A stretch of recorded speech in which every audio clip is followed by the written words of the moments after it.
I love great conversations. Hi, my name is Angel Jones. Thank you for joining me on 12-minute convos where I help you create a brand of your own unique, real self. Listen in as I have conversations with amazing people from all over the world.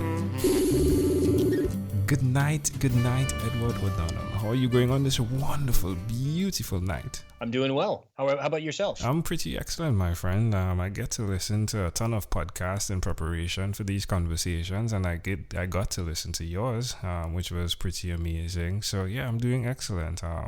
What part of the world are you in right now? I live in Massachusetts in the United States, so on the East Coast of the United States. Oh, sweet. And which of your talents, I mean, I did let the cat out of the bag a bit, right? But which of your talents do you think is responsible for us connecting? Well, I guess, as you say, you mentioned it, my podcast, which gives me a kind of a public profile.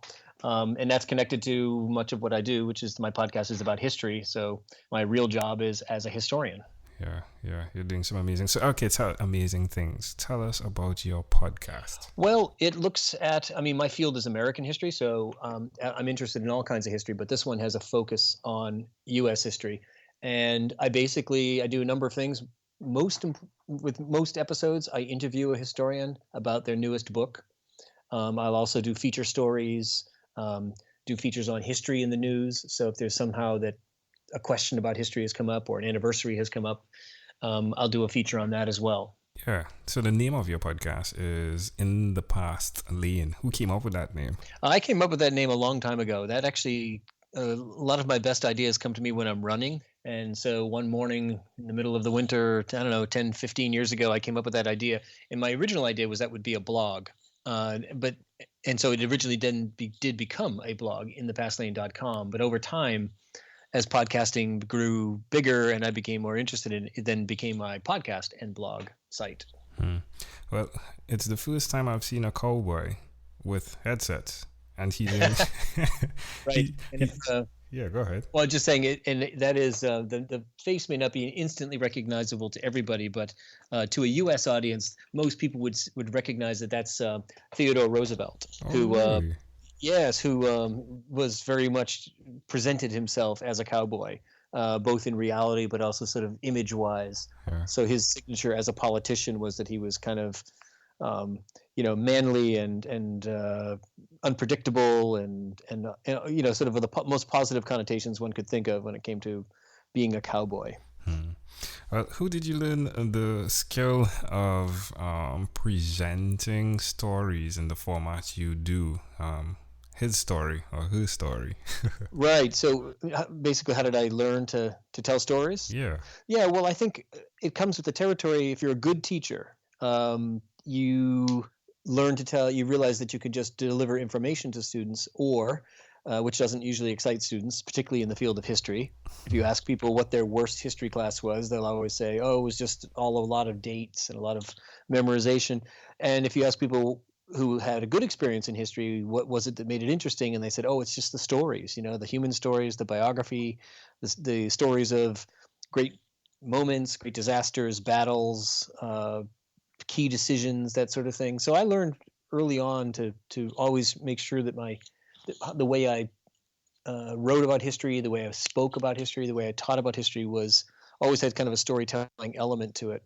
And then I just did a lot of work in front of cameras. I just, as you get better at this sort of thing, people will say, hey, could you come on the History Channel? Or could you talk to a reporter about something? And you learn how to, I guess, be better on your feet when it comes to delivering a verbal message. And so podcasting and I'm also a student of podcasting and good oral communication. I listen to a lot of podcasts. I also listen very attentively to things like National Public Radio in the States, where I can, sometimes a journalist who's very effective is one who tells compelling stories or uses compelling stories as a way to get at a key issue. Yeah. I was about to say that with your podcast, I'm guessing it's really, well, I've heard the value that you get by having someone's story to surf on, if you would. Just like the conversation you had with Karen Cox on her book, right? Goat Castle, Right. right? Yes. Yeah, it's like you're surfing in and out and helping her to keep steady, if you would. It was really intriguing to hear how you did that. And I'm not sure if anyone else who doesn't have that background in the field itself would have brought the value that came from you just asking the pertinent questions, I think. So Right. great job on that. Well, thanks. Yeah, and that's my goal when I do these things is I write up a lot of questions beforehand, but so I have an idea of what I want to do, but I really strive for people to see it as a conversation so that I will interject at certain points or I will have, I'll respond instead of, once in this case when that historian Karen Cox gave me a good 2-minute answer. I didn't just move down the page to question number 7. Yeah. I would respond to what she said. So she would point out something, and I would say, that's kind of similar to another thing. And she's an historian, so it allows us to riff off of each other's things, which is the certain unpredictabilities that come in during the course of an interview is always fun. Yeah, it was like the history dance. Yes, exactly. You try to find ways to, and some of the people who are really good interviews aren't just going to give you basically rehearsed answers. They're going to tell you about things, and then if things will occur to them in the moment, or they'll make a joke about one of my favorite interviews is with another woman historian, Carol Birkin, and in the middle of giving me an answer, she said, I'll never forget this really funny answer a student gave me. And she goes on to tell the story, and we both laugh pretty heartily, and then we get right back to the topic, the more serious part of the history. But it was a fun way for both a historian and a teacher, we're both historians and teachers, to kind of laugh, acknowledge how that you do sometimes get crazy answers from students. It's building the character, right? It's like there's paint on the wall. Hey, you could scrape the paint off, or you could actually add paint and understand that it's character, and it definitely came through. Well done. Really enjoyed that entire conversation. So I do 12-minute convos, and it's really an excerpt, and I go pretty quickly and keep it tight. But yeah, I do love podcasts. Ooh, and I did enjoy that podcast tremendously. So tell me one other thing, Edward, that you've done consistently over the last 3 years, please. Well, let's see. I could say a lot of things. I'm a consistent runner, so I run pretty consistently. I think that's, even though that's not what I do as a historian, running is what keeps me sane and keeps me healthy and keeps me going with a busy schedule. I'm also, I guess really the big thing has been the podcast, but I'm also constantly working on other projects, preparing to start another book, to write another book. And I guess in the last 3 years, I published a book 2 years ago, I published my most recent book. So What's the name of the book? Sorry. It's called Henry George and the Crisis of Inequality. And Henry George, for listeners who's, if the name doesn't leap to consciousness like Theodore Roosevelt, Henry George was in the late 19th century a very, very important social reformer during the period of great rapid industrialization in America back in the 1870s and 1880s. So it's mostly a biography of him, but it's also as much about the time period and the kind of big questions that it raised about, America was born as an agrarian republic, right? Most people were farmers, most people lived in tiny towns, and 100 years later, we're the world's largest industrial economy with gigantic cities and huge flows of immigration. And that raises all kinds of questions about how do we adjust to these new changes? And so Henry George was one of and along with many other people, were one of those figures who emerged to offer warn people about certain developments like poverty and inequality, and then also offer some solutions. So he's a very interesting character.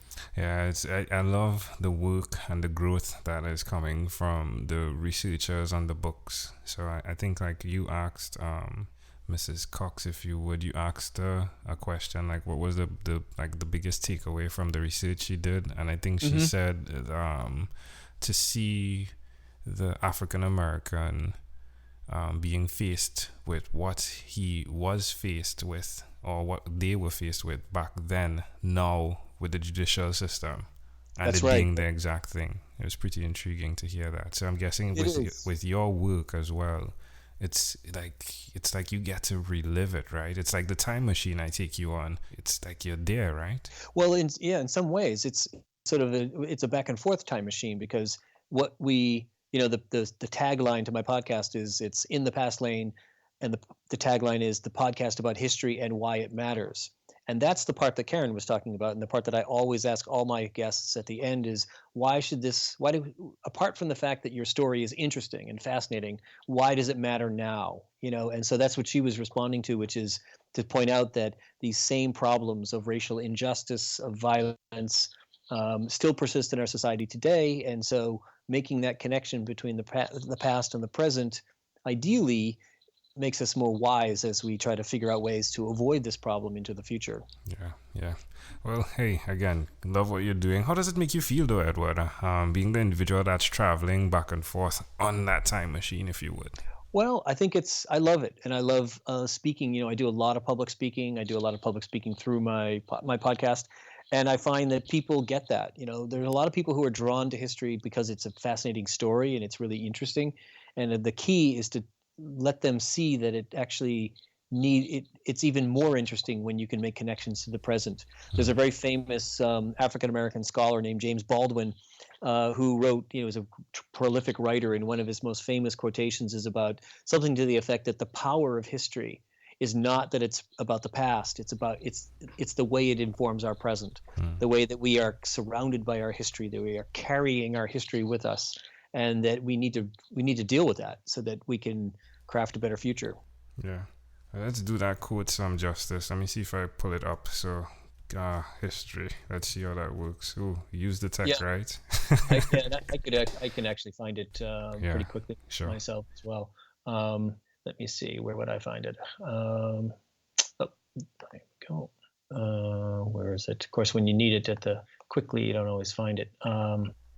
I see one that has popped up, though. Interestingly, American history is longer, larger, more various, more beautiful, and more terrible than anything anyone has ever said about it. Yeah. That's a very quintessential Baldwin one, because he's a great kind of, in a way, positions himself as this kind of conscience of America, trying to make sure that we don't look past our sins and look past our problems, because it might feel good to be able to avoid it, but it's important to confront the problems, the mistakes, the tragedies, the great injustices of the past, so that you can't kid yourself that you're above doing that in the present and in the future. And here's the quotation that I had by James Baldwin: "History does not refer merely or even principally to the past. On the contrary, the great force of history comes from the fact that we carry it within us, are unconsciously controlled by it in many ways, and history is literally present in all that we do." Love it. So I must quote that to my students, and it also rattles around in my head pretty much, 2 or 3 times a week. I'm reminded of how true that is, and how it really is a great way of explaining why history is not just fascinating and interesting, but actually really is important. All right. Well, Edward, hey, amazing audience. This is what happens on the 12-minute convos. This is why it's inspired by 12-minute convos, and sometimes it goes longer than 12 minutes because, it's just inspired by 12 minutes. But hey, look what happens when you connect and have these types of conversations. So, amazing audience, one more time, we are live with Edward O'Donnell, and he is the podcast host of In the Past Lane, right? The history podcast. Check that out. Amazing stuff there. Highly endorsed by myself for what it's worth. Let's switch gears for a moment now, and let me invite you into my time machine that is surrounded with beautiful warm blue Caribbean water. Edward, what is your earliest childhood memory? My earliest? Wow. I'm trying to think of what it would be. I can picture myself sitting on the kitchen floor. I'm one of 7 children, so I can picture myself sitting on the kitchen floor with lots of little kids who are, they're my brothers and sisters running around. I was one of the youngest. How old do you think you were? It's a good question. I don't know. Probably somewhere around 2. Because my younger sister, who is just a little more than a year younger than I am, is in that memory. So maybe I was closer to 3. Wow. So why do you think this memory is so clear? I don't know. It's funny how memory works. Sometimes you remember the most random fragmentary things. You remember conversations with people you haven't talked to in 40 years, but you can't remember an important thing that you meant to do yesterday, or important thing that so I think memory is a very tricky thing in that regard. Yeah. Well, can I offer an interpretation to the thought picture you created in my mind from that memory? Okay, sure. I just love the idea of the classroom and you being in it from since then, and just appreciating the value of what surrounds you and what can be learned from those that surround you. It's intriguing that you're still in the classroom. Yes. Yeah. Yes, exactly. And I have to say, I think I've always enjoyed school and always enjoyed being in a classroom. And my ambition for a long, long time was to follow my father and my older brother into becoming a doctor, which I also enjoyed. Working in a hospital it wasn't just a silly dream, but it turned out I wasn't very good at science and didn't really like science that much. So I made a pretty quick pivot back to the classroom, and I have no regrets whatsoever. Amazing how it connects. So if we fast forward to when you were 12 years old, what was your favorite song? When I was 12, that would be somewhere in the mid 1970s. So I'm trying to picture, probably something like a Beach Boys song. It was probably something very poppy, a Beach Boys song or a Beatles song, not necessarily something that was new that year, but something that my older brothers and sisters were listening to. Yeah. What's one song that pops in your mind immediately? When it comes to that time period, or it comes into to that time period, probably Surfin' USA, because it's, I guess, I also associate that with the summer. When you're 12 years old, you start to exert a little more, enjoy a little more freedom and push out, and you get summer friends, and I'm guessing that song was probably played a lot when I was 12 years old. Yeah. Well, I do love to connect dots, and it's really intriguing that through your podcasts and through your interviews, how you are literally surfing USA, even the history, right, thereof. That's a very good point. Yeah, in fact, if I hadn't come up with the name In the Past Lane, Surfing USA History might have been a terrific title. Yeah, definitely love that. All right, my friend. Well, hey, we have arrived at our destination, but before we get off of this time machine, there's a small declaration form, so it's yes or no, possibly a bit more. We're going to move pretty quickly here. Are you ready, Edward? I am. Edward, have you chosen someone to pass on your skills to? Yes. Are you married? I am. Do you have children? I do. How many? I have 4 children. Wow. So you came from a big family and you created a big family. Indeed, yes. Do you believe in God? I do. Do you have an inner circle of friends? I do. Do you watch TV for more than 3 hours a day? No. How about 3 hours a week? Probably 3 hours a week, but in Friday night and Saturday night Netflix kind of watch a show or two. What about screen time, the phone under the computer? Is it more than 8 or less than 8 hours a day? 8 hours a day? I don't know. It depends. Like today was a day where I spent probably at least 8 hours in front of the screen. Not so much my phone, but really just doing work. Yeah. And so for a screen for me is both writing, it's answering emails, it's a mix of things. I spend very little time goofing around on the screen. Yeah. Right, Edward, after 1,001 conversations in 2016, in 3 months, I came up with this workbook, and the idea is you answer questions similar to these to connect you with your mission statement. So the name of the workbook is Your Own Unique Real Self, acronym for yours, and then your mission, I like to call Your Own Unique Real Statement, again, yours. If you, Edward, had to share with us your own unique real statement, a statement that represents who you are, what would you say that is? Be compassionate to others and contribute to compassion in the world, and pursue knowledge and great adventures, I guess. I don't know. I'm trying to. Yeah. I'm a writer, so if you gave me like a couple hours, I could pen it, right?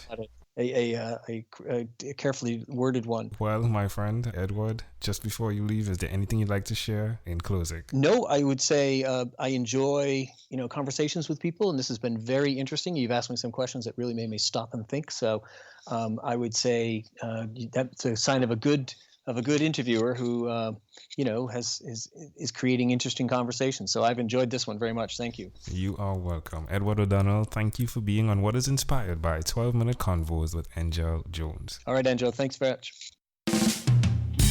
Thank you for being on 12-Minute Convos with Angel Jones. Stay tuned for more from our advertisers.